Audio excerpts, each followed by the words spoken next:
anything. Well, a very good evening, everybody. This is Gulf Harbour Radio, ZMH286, Patricia and David. Nice and warm inside on a very dismal, grey, nasty day here in New Zealand. It's just, well, 16 degrees is not too bad up here, but you can wait for a minute and I'll tell you what it's like further south. We've had occasional drizzle all day. The bar is 1014.9 and steady, and we've now got a westerly 10 to 15 thereabouts. It was very gusty this morning. So it's just not very pleasant here. Hopefully the huge transport ship, the motor vessel Dynamo Gracht, must be German, with a name like that, departed last week with a whole pile of sailboats on board, heading to French Polynesia. 18 of them, actually. French Polynesia, since June the 9th, has had quarantine-free entry if you are vaccinated. So it's sort of quite an attraction, apart from the fact that it's not winter. It enables their owners, the rather wealthy people from many of these boats, to go there and visit and then depart again without any quarantine problems. So that's good. There was one huge cat, had 24 big solar panels on the cabin top, which shows you how big it was. 3 catamarans and the rest were monohulls, a mixture of powerboats and sailboats. So quite a spectacular picture in the paper, double spreader. All right, let's get on to the boring subject of COVID. Australia's having a bit of a bad time of it. Sydney has 18 new cases. They've now tested 59,000 people, and the Bondi cluster is now 124. The virus has spread across the borders of New South Wales to the other states. In Queensland, they've now got 41 active cases, and restrictions and masks have returned to those in Queensland. Unfortunately, a female miner on the Sunshine Coast brought Delta strain back with her from a co-worker up in a mine in the Northern Territories. So 2 contacts of the miner have travelled to New Zealand. So I have no idea how we are still COVID-free from anyone coming in. It's just amazing. I'm sure it's only a matter of time. Victoria has shut its borders, and air travel, of course, from all of the states to New Zealand has been paused, much to the problem of people that went over there for the weekend or for a break or whatever. Mind you, you have to be a bit brain dead to go travelling at the moment and not realise that something could happen. Well, we might not have COVID in the country, but boy, do we have cold weather. Hail in Christchurch, the wind chill in parts of the South Island with the temperatures has got everything to -20. Wellington, well, it's pretty cold down there, 6 to 8, but with the wind chill it would be more. They have got enormous waves outside on the coast, 6 metres, and in the harbour, 5-metre waves. Well spaced, so they're a pretty decent size. All the ferries, of course, have been cancelled, so in fact they are expecting these high waves for 41 hours, so they don't finish until midnight tomorrow night.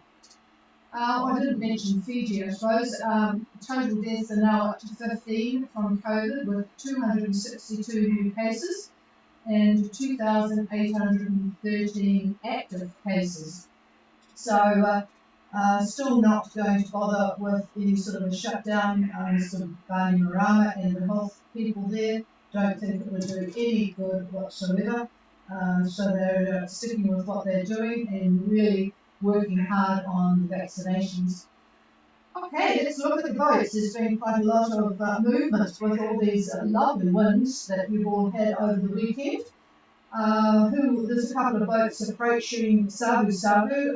Wiz from Gibraltar will get in tomorrow by the look of it, and maybe even Aurelia might get in coming from the east, but I think it will probably be another day.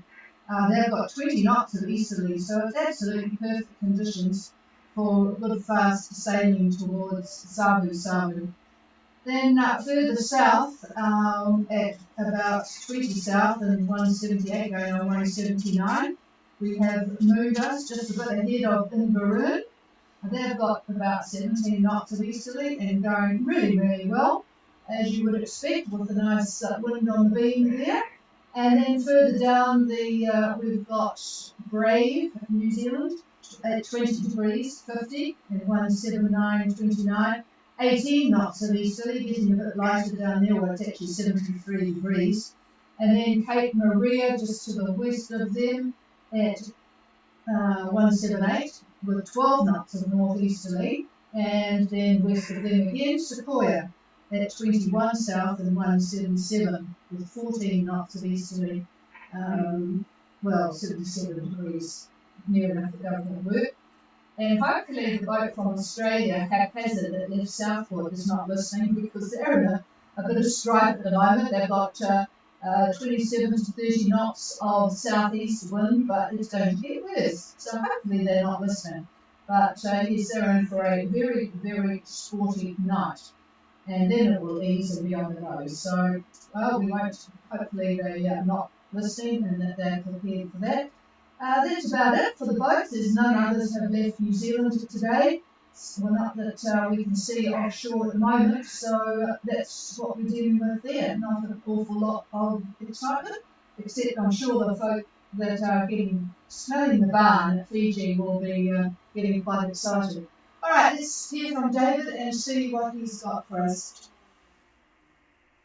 Okay, good evening again from Gulf Harbour Radio Weather Desk. And a quick look at tomorrow's synoptic picture. It shows that old, nasty New Zealand depression, the beauty that we had over the weekend. That's moving off to the southeast finally. Central pressure on that depression, 948 millibar. That is a darn low, folks, with closely packed isobars giving any fisherman down there 50 to 60 knots of wind. Not good at all if you're down there. Some of these big fishing boats can handle that, but boy, it's got to be pretty rough going for them. On the northwest edge of this beast, I call it a beast, we do see numerous cold fronts. The last one is just clearing New Zealand, or will be clearing New Zealand by tomorrow. The first one in a group of four will lie over the current exit at that time. Now, pushing this mess east is our new high, and that's covering pretty much the Tasman Sea, and it's ridging north toward New Caledonia. Now, this is one big mountain of air as well. The central pressure on this anticyclone is expected to be 1037 or 1037. So that is a big one. Fiji Met continues with a strong wind warning for all Fiji waters. This is thanks to the high that's south of French Polynesia. This is a high that was over New Zealand about a week ago. So it's just south of French Poly at 1030 millibar, and it's ridging toward Tonga and Fiji. And so that's what's providing the nice tight isobars for the winds that are there. That new high in the Tasman that I talked about should be the next thriller at 1037 millibar, as I mentioned. But in a second, I'll talk about that. So there could be some changes there. Fiji Met is forecasting easterlies 20 to 25 knots with moderate to rough seas, as you would expect, right through tomorrow. However, what I do see is that as the old high, this is the one that's south of French Polynesia, continues to move east, its isobars are going to clash with the new high that's in the Tasman. So what's going to happen is the winds probably late Tuesday to Wednesday are going to merge, they're going to clash, and that is going to produce a trough. So we could see cloud and showers of usual trough conditions and might actually see less winds than we might think. Basically, because of the merging itself, we don't really have the situation so that you would have the very, very strong winds if it was just a high by itself. So as they merge into the trough, things will be a little bit less. Not to say that you won't have some winds in this, but not as much as you would think with a 1037 high. Anyway, so I think by the end of by next weekend, let's call it that, um, winds are going to be all over the place, really. We'll have to actually see what goes on there. So between tomorrow and late in the week, uh, what I'm trying to say is we're probably going to see plenty of wind shifts. So picture that big high to the east of us. Those winds are going to be northeast, then north. There might even be some northwest in this.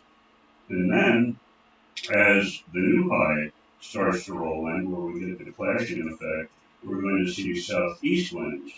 And so, in essence, a real potpourri of wind for excitement for this next week. Potpourri. Potpourri, is it? Yes. What do they say? Potpourri? Yeah. Pot-o. Anyway, that's how we see it at this point. So we'll keep you informed as the week rolls in. It's really quite an interesting situation, not unusual at all, but these are two big giant highs that are essentially meeting at the dateline. And the result of that, of course, is going to be very, very interesting. So we'll fill you in as the days go on here. And really, that's all I've got. So, yeah, with that, I'll pass it over to the chief. Yeah, well, the chief is actually a bit confused at the moment. I'm looking at this, it's actually a Dutch boat, the Dynamo Dracht, and it says that it's now going from Haiti to Panama. So the paper said this morning that it was last week that it left here. Well, tell you what, it's the fastest moving cargo ship this side of the Black Stump because it's now at 16 north and it's it's north 10 and west is 86, and it's doing 16 and a half knots in a course of 088. So I'd have to say that maybe the paper has got things a little bit delayed. It's interesting looking ship. It's, the picture of the AIS has got the very big.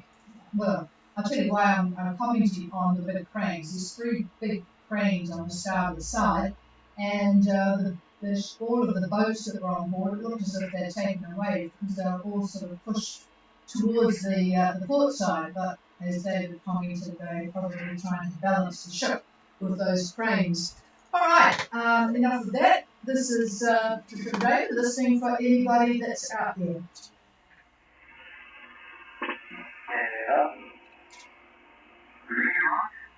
Well, we've got a couple there, and first of all, congratulations to Benno and Marlene to have settled into dinner hour. Good evening, Benno. Yeah, good evening, Lieutenant David. How much is it?